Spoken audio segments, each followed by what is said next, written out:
Tahukah kalian, karomah Mbah Priuk atau Al-Habib Hasan bin Muhammad Al-Haddad? Pada masa penjajahan pemerintah kolonial Hindia Belanda hendak mendirikan sebuah pelabuhan di Pondok Dayung di dekat pusara Mbah Priuk. Bahkan berulang kali petugas pemerintahan kolonial Belanda selalu gagal untuk memindahkan makam itu. Sampai beberapa petugas itu jatuh sakit saat hendak membongkar makam Mbah Priuk.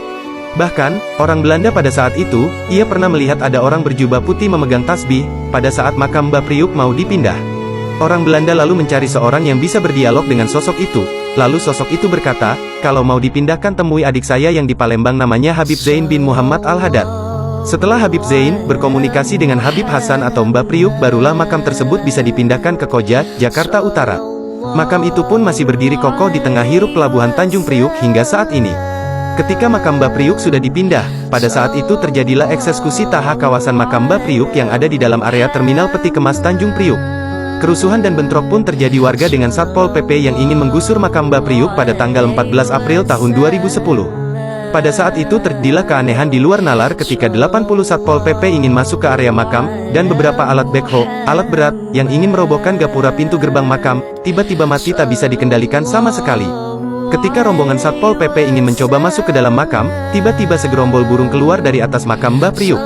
Burung-burung itu lalu mendatangi puluhan Satpol PP sambil membawa batu kecil lalu dijatuhkannya. Satpol PP pun lari ketakutan dengan adanya burung-burung itu. Tak hanya itu saja, karomah yang dimiliki Mbah Priuk juga dibuktikan dengan keluarnya cahaya warna emas dari makam tersebut. Cahaya itu menjulang sampai ke langit, dengan diiringi ribuan burung yang berterbangan. Ketika itu sebagian Satpol PP pun melihat ada rombongan berkuda yang keluar dari bangunan makam Mbah Priuk. Rombongan itu pun mendatangi Satpol PP seperti halnya orang mau berperang. Dengan adanya kejadian gaib tersebut, ada beberapa petugas Satpol PP yang tak mampu untuk mengganggu makam Mbah Priuk dan menghapi banyaknya warga yang menolak adanya penggusuran makam tersebut. Akhirnya semua petugas Satpol PP dan Brimob pun mengundurkan diri.